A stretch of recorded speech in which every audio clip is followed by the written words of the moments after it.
Welcome दोस्तों। आज की इस वीडियो में देखेंगे हम सिंक्रोनस मोटर में हंटिंग प्रोसेस, क्योंकि हंटिंग अल्टरनेटर में भी होता है। तो जो हंटिंग की जो प्रोसेस होती है, इस हंटिंग की प्रोसेस को कैसे दूर करते हैं या हंटिंग क्या है, जिसे फेस स्विमिंग भी कहा जाता है, तो इसके बारे में देखेंगे। हंटिंग और फेस स्विमिंग। तो स्विंगिंग, हंटिंग और फेस स्विंगिंग, इसके शब्द को आप पकड़िए। ठीक है। तो स्विंगिंग लिखा है, फेस स्विंगिंग या हंटिंग। तो इसमें होता क्या है, क्या होता है जब सिंक्रोनस जो मोटर है वो अचानक लोड उसमें परिवर्तन होने लगे, मतलब लोड बार बार चेंज होने लगे, तो उसके कारण क्या होता है, उसके घूर्णन की जो गति है वो थोड़ी सी उसमें अंतर पैदा हो जाता है, मतलब थोड़ा डिफरेंस हो जाएगा, कम हो जाएगा। तो उसके कारण क्या होता है, यह हंटिंग होता है। मतलब ऑसिलेशन करेगा रोटर पार्ट। ठीक है, जैसी लोड बढ़ेगा तो अचानक तो ऑसिलेशन तो करने लगेगा, तो उसी के कारण हंटिंग पैदा होता है। तो इसमें हंटिंग कैसा होता है इसके बारे में देखेंगे। सबसे पहले तो हम, होता क्या है जब डेम्पर वाइंडिंग रोटर के पोल फेस में, इसको क्यों करते हैं, हंटिंग को दूर करने के लिए। क्योंकि हंटिंग को दूर करना है तो डेम्पर वाइंडिंग का यूज़ करना ही पड़ेगा, ये दोष निवारण है। लेकिन एक्चुअल में हंटिंग क्या है हम इसे देखेंगे। तो ये कॉपर के मोटे मोटे बार को रखकर इसे दोनों तरफ से शॉर्ट सर्किट करके बनाई जाती है। किसको, डेम्पर वाइंडिंग को। ठीक है, क्योंकि यहाँ पर हम डेम्पर वाइंडिंग का यूज़ करेंगे, तो ये डेम्पर वाइंडिंग कॉपर के मोटे मोटे बार होते हैं, एक सिरे से दूसरे सिरे तक ये ऐसा शॉर्ट किया हुआ रहेगा। मतलब यहाँ से करंट फ्लो की, फिर जाएगी, फिर आएगी, फिर जाएगी, फिर आएगी, इस तरीके से इसको शॉर्ट करके रखेंगे दोनों साइड से। ठीक है दोस्तों, अब देखेंगे इसके मेन पॉइंट पर कि हंटिंग होता क्या है। तो हंटिंग क्या होता है दोस्तों, जब रोटर रोटेट करता है। ठीक है, तो जब रोटर रोटेट करता है, तो ये रोटर देख लेते हैं हम। तो हंटिंग इस डायग्राम से समझेंगे हम यहाँ पढ़ रहे हैं हंटिंग, और हंटिंग क्या होता है। तो जब ये रोटर रोटेट करता है, ये रोटर पार्ट है आपका, और ये रोटर रोटेट करेगा किसके माध्यम से, पोनी मोटर के माध्यम से। जब रोटेट करता है तो उसके पोल सिंक्रोनस स्पीड में रोटेट करने लगते हैं, क्योंकि ये क्या करेगा रोटर, ये भी सिंक्रोनस स्पीड में रोटेट करने लगेगा। कौन सी स्पीड में, सिंक्रोनस स्पीड में रोटेट करने लगेगा दोस्तों। तो जब रोटर रोटेट करेगा, ये पोनी मोटर इसको घुमाएगा, तो ये सिंक्रोनस स्पीड में रोटेट करने लगेगी। तो ये क्या है, अपने एक्सिस के दोनों तरफ ऑसिलेशन करने लगता है ये रोटर। जब सिंक्रोनस स्पीड में घूमेगा तो ये इधर भी ऑसिलेशन करने लगेगा और इधर भी ऑसिलेशन करने लगेगा, मतलब कि दोलन करने लगेगा। क्या करने लगेगा, दोलन करने लगेगा। दोनों साइड दोलन करेगा, इधर भी दोलन करेगा, क्योंकि सडनली लोड चेंज होगा तो रोटर पार्ट दोनों साइड ऑसिलेशन करने लगेगा, अर्थात दोलन करने लगेगा। तो ये जो ऑसिलेशन है या दोलन, लोड के कम ज़्यादा के कारण होता है। ये जो रोटर में दोलन हो रहा है, ये किसके कारण हो रहा है, लोड के कम ज़्यादा के कारण। लोड सडनली बढ़ रहा है, फिर कम हो रहा है, फिर बढ़ रहा है, फिर कम हो रहा है। तो ये बढ़ने और कम होने के कारण क्या करेगा, ये रोटर सडनली ऑसिलेशन करने लगेगा। तो बार बार लोड चेंज हो रहा है, लेट जैसे कि बढ़ेगा लोड फिर कम होगा, तो ये बार बार ये क्रिया चलती रहेगी। तो इसके कारण क्या हो जाएगा, यही क्रिया के कारण ये जो रोटर है ये दोलन करने लगता है, और जब दोलन करेगा तो उसी को हम क्या कहेंगे, हंटिंग कहते हैं। तो ये जो रोटर में इफेक्ट पैदा हो रहा है, यही हंटिंग इफेक्ट होती है। अब हंटिंग को दूर करने के लिए हम किसका यूज करेंगे, तो इस दोष को दूर करने के रोटर पोल पर फील्ड वाइंडिंग के अतिरिक्त एक और वाइंडिंग करते हैं, और उसका नाम होता है डेम्पर वाइंडिंग। उसका नाम क्या है दोस्तों, डेम्पर वाइंडिंग। तो हंटिंग को दूर करने के लिए हम क्या करेंगे, डेम्पर वाइंडिंग का यूज करेंगे। इसे अवमंदक कुंडली भी कहा जाता है या डेम्पर वाइंडिंग भी कहते हैं। ठीक है, तो ये कैसी किस टाइप की होती है इसका कंस्ट्रक्शन, ये कॉपर रॉड को एंड से शॉर्ट सर्किट करके बन जाती है। मतलब कि किस टाइप से, इस टाइप से मैंने बताया आपको, कॉपर रॉड को एंड तक शॉर्ट सर्किट किया हमने। ठीक है, तो शॉर्ट सर्किट करके बनाएंगे इसके हम। अब यदि सडनली सिंक्रोनस मोटर की जो स्पीड है, ये सिंक्रोनस स्पीड से अधिक हो जाए, अब सिंक्रोनस स्पीड से अधिक हो जाए तो इसको मेंटेन कौन करेगा, ये डेम्पर वाइंडिंग मेंटेन करेगी इसकी स्पीड को। मोस्ट इंपॉर्टेंट पॉइंट है, ये बहुत बार पूछा। तो ये इंपॉर्टेंट फैक्ट क्या होता है, इसे भी याद रखना जरूरी है, क्योंकि ये जो है यहीं से एक एक नंबर के क्वेश्चन बनते हैं। तो स्टेटर में प्रेरित वोल्टेज और सप्लाई वोल्टेज के बीच का जो कोण होता है वो क्या होता है, जीरो। लोड रनिंग अवस्था में क्या हो जाएगा, शून्य, तथा लोड रनिंग अवस्था में 180। तो कब की कंडीशन में है, एक तो शून्य लोड की कंडीशन में, जब लोड कनेक्ट ना हो तब 0 एंगल बनेगा, और लोड की कंडीशन में 180 डिग्री बनेगा। ठीक है, ये हमें याद रखना पड़ेगा। उसके बाद है सिंक्रोनस मोटर की जो स्टेटर वोल्टेज है ईबी, वो बैक ईएमएफ तथा सप्लाई वोल्टेज है उसको वी, ये दोनों के बीच में क्या होता है, वेक्टर का डिफरेंस होता है, मतलब सदिश अंतर होता है। उसके बाद थर्ड पॉइंट है सिंक्रोनस मोटर के स्टेटर में प्रेरित विद्युत वाहक बल अर्थात बैक ईएमएफ ईबी जिसे कहा जाता है। तो ये बल जो है केवल रोटर के एक्साइटेशन पर डिपेंड करेगा। अब यदि एग्जाम में पूछ लिया जाए कि सिंक्रोनस मोटर में बैक ईएमएफ किस पर डिपेंड करता है, तो हमें आंसर पता रहना चाहिए कि ये बैक ईएमएफ जो है ये रोटर के एक्साइटेशन पर डिपेंड करता है। एक क्वेश्चन बन गया दोस्तों। यदि एक सिंक्रोनस मोटर का गतिशील अवस्था में किसी कारण से एक्साइटेशन समाप्त हो जाए, कोई सिंक्रोनस मोटर है और वो स्पीड में रोटेट कर रही है, ठीक है, और उसका जो है एक्साइटेशन समाप्त हो जाए, तो मोटर क्या हो जाएगी, रुक जाएगी या जल जाएगी, ऐसे ऑप्शन आएंगे। लेकिन हमें याद रखना है मोटर क्या हो जाएगी, रुक जाएगी। उसके बाद है सिंक्रोनस मोटर में सबसे अधिक होने वाली जो लॉसेस हैं वो है आयरन लॉस। कौन सी लॉस है, आयरन लॉस। और आयरन लॉस किस में होता है, कोर में होता है दोस्तों, तो ये भी हमें याद रखना है। इसके बाद देखेंगे नेक्स्ट पॉइंट, मोटर के एक्साइटेशन की जो डायरेक्शन यदि आपको चेंज करना है, घूर्णन की दिशा परिवर्तित करना है, तो इस पर मोटर के उत्तेजन की दिशा परिवर्तन से रोटर के घूर्णन दिशा में क्या है, कोई चेंजेस नहीं होंगे, कोई प्रभाव नहीं पड़ेगा। उसके बाद है एक और पॉइंट, इस मोटर के सभी लोड जो है वो फील्ड फ्लक्स फाई पर कांस्टेंट होंगे, ये भी याद रखना है हमें। नेक्स्ट पॉइंट है स्टेटर और रोटर का जो फील्ड इंटरलॉकिंग के कारण क्या होता है, सिंक्रोनस मोटर सिंक्रोनस स्पीड में घूमता है। मैंने बता दिया आपको, एक तो रोटर का और दूसरा स्टेटर का। तो ये रोटर पोल और स्टेटर पोल दोनों क्या हो जाएंगे, ये मैग्नेटिकली लॉक हो जाएंगे। ये जो मैग्नेटिकली लॉक शब्द है ये कई बार पूछा गया है कि मैग्नेटिकली रोटर पोल और स्टेटर पोल किस में होते हैं, मैग्नेटिकली लॉकिंग, तो ये किस में होते हैं, सिंक्रोनस मोटर में। ये हमें याद रखना है दोस्तों। तो इस मोटर के रोटर मतलब रोटर में जो स्लॉट्स की संख्या, खांचों की संख्या, और स्टेटर में खांचों की संख्या से कम होती है।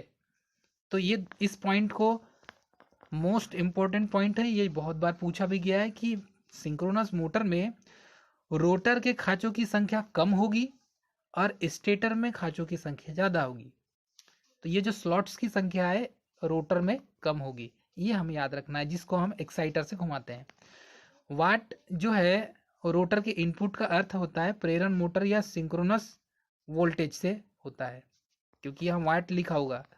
ठीक है, फिर क्या है, बहुत सारे ऐसे फीचर होते हैं जो हमें याद नहीं रहते। ठीक है, नेक्स्ट पॉइंट है सिंक्रोनस जो मोटर है उसका जो दोलन है जिसे ऑसिलेशन कहते हैं, अभी थोड़ी देर पहले ही बताया, ऑसिलेशन जो कहते हैं जिसे दोलन। तो ये जो स्थिति है ये इस स्पंदमान आवृत्ति अर्थात कि ये जो फ्रैक्शनल जो फ्रीक्वेंसी है, ठीक है, इस फ्रीक्वेंसी पर भी हो सकती है, याद रखना है। तो स्पंदमान फ्रीक्वेंसी पर भी हो सकती है। नेक्स्ट पॉइंट देखेंगे हम, एक्साइटेशन परिवर्तन का सिंक्रोनस मोटर की स्पीड पर कोई प्रभाव नहीं पड़ता। यदि एक्साइटेशन में चेंजेस आते जाएं या एक्साइटेशन कम ज़्यादा हो जाए तो इसमें जो रोटर की जो स्पीड है वो स्पीड पर कोई इफेक्ट नहीं पड़ेगा, मतलब सिंक्रोनस मोटर स्पीड की वो रोटेट घूमते रहेगा वो। ठीक है, तो तुल्यकाली मोटर या प्रेरण मोटर में तुल्यकाली मोटर की जो दक्षता होती है, इफिशियंसी जो होती है वो बहुत अधिक होती है। तो सिंक्रोनस मोटर और इंडक्शन मोटर इन दोनों में सबसे ज़्यादा इफिशियंसी किसकी होती है, ये क्वेश्चन नोट कर सकते हैं आप। तो सिंक्रोनस मोटर की इफिशियंसी अधिक होती है, किसकी, सिंक्रोनस मोटर की स्पीड जो इफिशियंसी होती है अधिक होती है, और इंडक्शन मोटर की इफिशियंसी कम होती है। लेकिन इसमें हम क्या करेंगे यूज़, सिलेंड्रिकल रोटर और सेलिएंट पोल। तो सिलेंड्रिकल रोटर और सेलिएंट पोल किस टाइप का होता है ये देखेंगे हम। अब यहाँ पर जो बात करेंगे हम, ये बात करेंगे रोटर के लिए कि रोटर जो है ये किस टाइप के होते हैं। दो प्रकार के रोटर इसमें यूज़ किए जाते हैं। तो एक है पहला सेलिएंट पोल रोटर और दूसरा होता है सिलेंड्रिकल रोटर। तो ये सेलियंट पोल रोटर का कंस्ट्रक्शन कैसा होता है, तो देख रहे हैं इसका डाया बहुत चौड़ा है कि नहीं, और एक्सल छोटा है, और इसमें सिलेंड्रिकल मतलब ये ड्रम टाइप का हो गया, सिलेंड्रिकल किस टाइप का है, ये ड्रम टाइप का है। और इसका जो एक्सल है, ये देखो यहाँ ये बहुत डाया छोटा है, एक्सल बड़ा दिख रहा है यहाँ पे। तो इसमें देखेंगे जो सेलियंट पोल रोटर होता है, इसका जो चक्का है ये लो स्पीड के लिए यूज़ किया जाता है। यदि हमें स्पीड कम चाहिए तो सेलियंट पोल रोटर का यूज़ करेंगे। और यूज़ कहाँ करते हैं, जैसे डीजल प्राइम मूवर में इसका यूज़ किया जाता है, और हाइड्रो सिस्टम में, ठीक है, जल टरबाइन जो होता है उसमें इसका यूज़ करते हैं। ठीक है, मतलब कि हाइडल पावर प्लांट में जो रोटर यूज़ करेंगे अर्थात अल्टरनेटर यूज़ करेंगे तो ये इस टाइप का होगा। उसके बाद है सिलेंड्रिकल रोटर। सिलेंड्रिकल रोटर में क्या होता है दोस्तों, ये हाई स्पीड के लिए डिज़ाइन किया गया है, सिलेंडर के आकार का है, सिलेंडर जैसा होता है उस टाइप के आकार का है, और ये स्टीम टरबाइन में यूज़ किया जाता है। ठीक है, अर्थात जहाँ पर भी स्टीम टरबाइन का यूज़ होगा तो वहाँ पर रोटर कौन सा होगा, सिलेंड्रिकल रोटर यूज़ किया जाएगा। और सेलियंट पोल रोटर कहाँ यूज़ किया जाएगा, ये किया जाएगा हाइड्रो स्टीम में। तो ये दो प्रकार के रोटर होते हैं दोस्तों सिंक्रोनस मोटर में, और इसका भी कंस्ट्रक्शन सेम होता है अल्टरनेटर के समान। तो अल्टरनेटर में भी रोटर यही यूज़ किया जाएगा। ठीक है, इस तरीके से हम इसे समझ सकते हैं। तो सिंक्रोनस मोटर जो है उसकी विशेष जो अनुप्रयोग हैं इसके बारे में देखेंगे। ये क्या होता है, स्थिर गति लोड पर काम करती है, मतलब कांस्टेंट स्पीड होगा लोड पर भी। उसके बाद है जो पावर फैक्टर को इम्प्रूव करते हैं इससे हम, सिंक्रोनस मोटर की विशेषताएं ये। उसके बाद इसका यूज़ कहाँ किया जाता है, ट्रांसमिशन लाइन में वोल्टेज रेगुलेशन के रूप में। वीआर वोल्टेज रेगुलेशन को इम्प्रूवमेंट करना है ट्रांसमिशन लाइन में, तो सिंक्रोनस मोटर का यूज़ करते हैं दोस्तों। ये मोस्ट इंपॉर्टेंट पॉइंट है और इन्हें याद रखना बहुत ज़रूरी है। उसके बाद है पश्चात संपीड़न पंप में। ठीक है, ये जो फर्स्ट पॉइंट, सेकेंड, थर्ड और फोर्थ पॉइंट मोस्ट इंपॉर्टेंट है, इन्हें याद रखना पड़ेगा दोस्तों। इसके बाद हम देखेंगे यदि सिंक्रोनस मोटर को स्टार्ट नहीं हो रहा है, स्टार्टिंग की कंडीशन में क्या होता है, सिंक्रोनस मोटर स्टार्ट नहीं हो रहा है, तो उसके क्या क्या कारण हो सकते हैं, क्या क्या रीज़न हो सकते हैं। तो पहला हो सकता है या तो सहायक उपयंत्र संयोजन में कुछ फॉल्ट होगा, मतलब कि जो एक्साइटर है उसमें कुछ फॉल्ट हो सकता है। सेकेंड है स्टार्टिंग जो लोड होगा वो अधिक हो सकता है इसीलिए नहीं घूम रहा है। या तो ये हो सकता है कि एक फेस ओपन होगा, ठीक है, स्टेटर को सप्लाई देते हैं ना 3 फेस, तो हो सकता है एक फेस ओपन होगा इसलिए नहीं घूम रहा है। या फिर शॉर्ट सर्किट हो सकता है, फील्ड वाइंडिंग, ठीक है, उसका जो फील्ड है वो एक्साइटेशन अधिक हो जाए तो भी नहीं घूमेगा।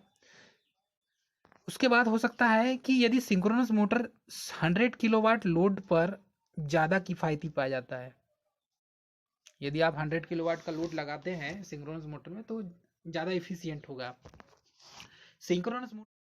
ठीक है, तो अल्टरनेटर को सबसे पहले किस में डिवाइड किया गया है, एक तो ये हो गया आपका, फर्स्ट क्या हो जाएगा आपका, इंजन ड्राइव ऑफ अल्टरनेटर। मतलब कि ये जो इंजन, जब आप उसको इसके रोटर पार्ट को घुमाएंगे तो किस किस के माध्यम से आप उसके रोटर को घुमा सकते हैं, मतलब अल्टरनेटर को घुमा सकते हैं आप। तो इंजन ड्राइव अल्टरनेटर कौन कौन सा हो जाएगा, एक तो डीजल इंजन अल्टरनेटर सेट हो जाएगा, सेकेंड है पेट्रोल इंजन अल्टरनेटर सेट हो जाएगा। तो ये दो सेट मोस्ट इंपॉर्टेंट है। सेकेंड है आपका टरबाइन ड्राइव अल्टरनेटर, तो टरबाइन ड्राइव अल्टरनेटर का भी यूज़ करते हैं हम। ठीक है दोस्तों, तो टरबाइन ड्राइव अल्टरनेटर का भी बेसिकली यूज़ करते हैं। तो एक होता है, इसे आगे देखेंगे हम, ये है आपका वाटर टर्बो अल्टरनेटर। फर्स्ट क्या हुआ आपका, वाटर टर्बो अल्टरनेटर। ठीक है, मतलब कि जल टरबाइन वाला सेट, जिसे आप जल विद्युत केंद्र में जो यूज़ करते हैं वो वाला हो गया। मतलब ये जल विद्युत गृह में वाटर टर्बो अल्टरनेटर सेट का यूज़ किया जाता है। सेकेंड है आपका हाई स्पीड टर्बो अल्टरनेटर। तो हाई स्पीड टर्बो अल्टरनेटर कौन कौन से होते हैं, तो हाई स्पीड अल्टर जो है ये होता है स्टीम टर्बो अल्टरनेटर, और सेकेंड है गैस टर्बो अल्टरनेटर। तो ये हाई स्पीड में रोटेट करते हैं, और ये लो स्पीड में। वाटर टर्बो अल्टरनेटर सेट जो है ये लो स्पीड में रोटेट करता है। ठीक है, क्योंकि इसके ब्लेड में जो है अल्टरनेटर में, तो इसमें जो अल्टरनेटर सेट में जो यूज़ करेंगे आप, तो इसमें जो ब्लेड्स लगी होगी उसके ऊपर वाटर गिरेगा। ठीक है, तो जो जितने भी वाटर टर्बो अल्टरनेटर है ये लो स्पीड में घूमेगा, और ये हाई स्पीड में कौन सा, स्टीम टर्बो अल्टरनेटर, और दूसरा गैस टर्बो अल्टरनेटर। इस तरीके से डिफाइन किया गया है दोस्तों। सिंक्रोनस मोटर में वी कर्व देखेंगे, ये है वी कर्व और ये है inverse V curve, inverse V curve. तो वी कर्व और इनवर्स वी कर्व के बारे में देखेंगे दोस्तों, ठीक है। तो इसमें देखेंगे ये फील्ड करंट है, एक्साइटेशन की फील्ड करंट, ठीक है। और ये होती है, ये जो लाइन है ये आर्मेचर करंट है। ये कौन सी होगी? आर्मेचर करंट पर फेस। और ये जो है डीसी एक्साइटेशन और फील्ड करंट, ये आईएफ होती है फील्ड करंट, और ये आर्मेचर करंट, ठीक है। इसमें क्या हो जाएगा, लैगिंग और लीडिंग और यूनिटी, तीन पावर फैक्टर होते हैं। तो ये जो है लैगिंग और इस साइड वाला ये है लीडिंग, ठीक है। ये कौन सा हो जाएगा? इस साइड वाला। इस लाइन के बीचों बीच में देखो, ये जो लाइन है ये यूनिटी पावर फैक्टर का है, यूनिटी पावर फैक्टर का मतलब 1। इस साइड हो जाएगा आपका लैगिंग पावर फैक्टर, और इस साइड हो जाएगा राइट साइड आपका इधर लीडिंग पावर फैक्टर। ये हमें समझना है। तो ये फर्स्ट हो गया, ये सेकंड, और ये बीच वाला यूनिटी पावर फैक्टर थर्ड हो गया दोस्तों। इस तरीके से हम इसे समझ सकते हैं। तो सिंक्रोनस मोटर में वी कर्व क्या शो करता है? ये फील्ड करंट और आर्मेचर करंट दोनों को शो करता है सिंक्रोनस मोटर में। ये जो वी कर्व है ये किस किस को शो करता है? एक तो फील्ड करंट आईएफ और दूसरा आर्मेचर करंट, इन दोनों को शो करता है दोस्तों। अब इसमें क्या होता है, इस कर्व में जो फील्ड करंट है आईएफ, ये डीसी एक्साइटेशन चेंज करने पर आर्मेचर करंट में होने वाले चेंजेस को शो करता है। क्योंकि यदि आर्मेचर करंट, ये देखो फील्ड करंट जो है, इस फील्ड करंट में एक्साइटेशन यदि चेंज होगा, एक्साइटेशन यदि चेंज होता है तो एक्साइटेशन चेंज होने पर आर्मेचर करंट में चेंजेस आ जाएंगे, ठीक है। क्या करेगा? यदि आईएफ को चेंज करते हैं एक्साइटेशन से, फील्ड करंट को चेंज करते हैं तो आर्मेचर करंट में चेंजेस होने लगेंगे।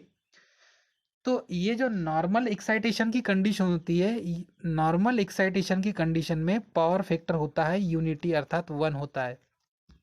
ये हमें याद रखना है, ठीक है दोस्तों। उसके बाद यदि आप फील्ड करंट को कम ज़्यादा करेंगे तो आर्मेचर करंट में चेंजेस होने लगेंगे। तो ये इस साइड का भाग लैगिंग होगा, अर्थात लैगिंग का मतलब क्या होता है? पश्चिमगामी, और इधर होगा अग्रगामी। इसे समझना पड़ेगा दोस्तों। तो ये है वी कर्व, इसे बोलते हैं वी कर्व, ठीक है दोस्तों। तो इस तरीके से आप वी कर्व को समझ सकते हैं, ठीक है। इसके बाद देखेंगे हम इनवर्स वी कर्व। तो ये जो इनवर्स वी कर्व है, इसमें भी देखो, पहले वी कर्वों में देखते हैं, ये जो फर्स्ट वाली जो लाइन ड्रॉ की गई है, मतलब ये वाली जो लाइन ड्रॉ की गई है, ये है नो लोड की कंडीशन में, और सेकंड है आपका हाफ लोड की कंडीशन में।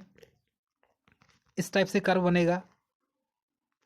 और फुल लोड की कंडीशन में छोटा वी शेप का कर्व बनेगा। तो ये है फुल लोड की कंडीशन में, फुल लोड कंडीशन। तो इस तरीके से आप इसे समझ सकते हैं। इसके बाद देखेंगे सिंक्रोनस मोटर का इनवर्स वी कर्व। तो इनवर्स वी कर्व में ये जो है वी कर्व, ये अपोजिट डायरेक्शन बना है। तो अपोजिट इनवर्स वी कर्व मतलब देखो, यहाँ पर ये जो फील्ड करंट थी आईएफ और ये आर्मेचर करंट के बीच में बन रहा था ये कर्व, वैसे ही यहाँ पर भी बनेगा। ये बनेगा फील्ड करंट, ठीक है, और ये बनेगा पावर फैक्टर के बीच में। किसके बीच में? फील्ड करंट और पावर फैक्टर के बीच में बनेगा दोस्तों। तो यहाँ पर की जो कंडीशन होगी वो 1 है, तो यूनिटी पावर फैक्टर होगा। देखो ध्यान से, बीच में है, मिड पॉइंट पर है, तो यूनिटी पावर फैक्टर बनेगा। यहाँ क्या बनेगा? यूनिटी पावर फैक्टर, जिसे इकाई पावर फैक्टर बोलते हैं, इकाई पावर फैक्टर कहते हैं, ठीक है। अब यहाँ से यहाँ तक के बीच में जो एंगल बनेगा ये हो जाएगा आपका लैगिंग पावर फैक्टर, और यहाँ से लेकर यहाँ तक के बीच में क्या हो जाएगा? ये हो जाएगा आपका लीडिंग पावर फैक्टर, ठीक है दोस्तों, यहाँ लिखा हुआ है। तो इन दोनों के बीच में इस तरीके से बनेगा पावर फैक्टर एंगल, ठीक है। तो ये लो एक्साइटेशन में क्या है? पावर फैक्टर में लैगिंग होगा। यदि लो एक्साइटेशन है तो पावर फैक्टर क्या हो जाएगा? लैगिंग हो जाएगा। अर्थात लो एक्साइटेशन तो पावर फैक्टर भी क्या हो जाएगा आपका लो। ठीक, ये भी हमें याद रखना पड़ेगा। हाई एक्साइटेशन में पावर फैक्टर क्या हो जाएगा, हाई एक्साइटेशन में पावर फैक्टर ये लो होगा, लेकिन क्या होगा, लीडिंग होगा। हाई एक्साइटेशन में क्या हो जाएगा, पावर फैक्टर लो तो होगा लेकिन लीडिंग होगा। ठीक है, तो invert V curve DC excitation और फील्ड करंट परिवर्तित करने पर पावर फैक्टर में होने वाले परिवर्तन को शो करता है। मतलब इन्वर्ट वी कर्व में जो डीसी एक्साइटेशन है, अर्थात जिसे हम बोलते हैं फील्ड करंट IF, तो फील्ड करंट में होने वाले परिवर्तन को पावर फैक्टर में शो करेंगे हम। मतलब यदि इस फील्ड करंट में ये जो है आपका IF, इस फील्ड करंट में यदि चेंजेस होंगे तो उसके परिणाम किस में मिलेंगे, पावर फैक्टर में मिलेंगे। तो ये पावर फैक्टर या तो यूनिटी हो सकता है, या लैगिंग हो सकता है, या लीडिंग हो सकता है। इस तरीके से ये शो होगा दोस्तों। ठीक है, अब ये जो एंगल है ये किस पर डिपेंड करता है पावर फैक्टर का, ये भी हम बताते हैं। क्या होता है कि एक्साइटेशन अलग अलग टाइप के होते हैं। तो ये एक्साइटेशन है, ये एक्साइटेशन अलग अलग टाइप के होते हैं। तो फर्स्ट में जो एक्साइटेशन है ये होता है पहला तो नॉर्मल एक्साइटेशन। क्या होता है, नॉर्मल एक्साइटेशन। सेकंड होता है आपका अंडर एक्साइटेशन, अंडर एक्साइटेशन। और थर्ड है आपका ओवर एक्साइटेशन, ओवर एक्साइटेशन। ये तीन प्रकार के एक्साइटेशन होते हैं। तो नॉर्मल एक्साइटेशन में अलग इफेक्ट पड़ेगा, अंडर एक्साइटेशन में अलग, और ओवर एक्साइटेशन में अलग बनेगा। तो हम इसका डायग्राम देखेंगे। ये डायग्राम है दोस्तों, ये है नॉर्मल एक्साइटेशन में। तो ये नॉर्मल एक्साइटेशन का फेज एंगल है। ठीक है, ये जो ग्राफ शो कर रहा है ये नॉर्मल एक्साइटेशन का है। तो इसमें क्या होता है, EB का जो मान है वो वोल्टेज के इक्वल होता है, सप्लाई वोल्टेज के इक्वल होता है। ठीक है, और ये लेगिंग पावर फैक्टर पे काम करेगा। कौन सा पावर फैक्टर पर, लेगिंग पावर फैक्टर पे वर्क करेगा दोस्तों। ठीक, मतलब ये समझिए कि बैक EMF भी 200 है तो सप्लाई वोल्टेज भी 200 होगा दोस्तों। ठीक है, तो इसमें क्या होता है जनरली कि डीसी एक्साइटेशन बढ़ाने पर बैक EMF का मान जो है वो अप्लाइड वोल्टेज के बराबर हो जाता है। ठीक, सेकंड है आपका, ये तो फर्स्ट हो गया। अब सेकंड जो डायग्राम है, ये सेकंड डायग्राम देखेंगे हम। इसमें क्या होता है, ये है अंडर एक्साइटेशन का, अंडर एक्साइटेशन का डायग्राम है दोस्तों। कौन सा वाला डायग्राम, ये जो वेव फेजर डायग्राम बना है ये अंडर एक्साइटेशन का होता है। ठीक है, लेकिन इसमें क्या होता है, इसमें EB का जो मान है, ठीक है, ये जो EB का मान होगा ये किसके प्रोपोर्शनल होगा, वोल्टेज के प्रोपोर्शनल होगा। ठीक, मतलब कि इसमें यदि बैक EMF 150 है वोल्ट है तो वोल्टेज कितना हो जाएगा, 200 वोल्ट होगा, क्योंकि उसका अपोज करेगा तो 50 वोल्ट ड्रॉप हो जाएगा वहां पर। ये करेगा लेगिंग पावर फैक्टर पे वर्क। इसे समझने के लिए आपको सबसे पहले एक्साइटेशन पढ़ना पड़ेगा दोस्तों। अब यदि थर्ड पॉइंट है, सिंक्रोनस मोटर को यदि आप ओवर एक्साइटेशन करते हैं, ओवर एक्साइटेशन करते हैं सिंक्रोनस मोटर को, तब की कंडीशन क्या होगी, तब की कंडीशन में जो EB है इज ग्रेटर देन V हो जाएगा। मतलब बैक EMF जो है, यदि ये 200 वोल्ट है बैक EMF, तो ये जो आपका सप्लाई वोल्टेज है ये 150 होगा। तो इस तभी तो तब की कंडीशन में बैक EMF ज़्यादा होगा आपका। तो ये होता है ऐसा यूनिटी पावर फैक्टर पर। कब की कंडीशन में होता है, यूनिटी पावर फैक्टर पर होता है, अर्थात जब पावर फैक्टर 1 हो तब की कंडीशन में होता है, और वो भी लीडिंग पावर फैक्टर पर होता है। तो पावर फैक्टर क्या है उस समय, पुअर और डिक्रीज्ड होता है इस कंडीशन में फिर। ठीक है, तो इसे इस तरीके से हम समझ सकते हैं दोस्तों। दोस्तों हमारे वीडियो को पूरा देखें और फटाफट चैनल को सब्सक्राइब कर दें। Thank you.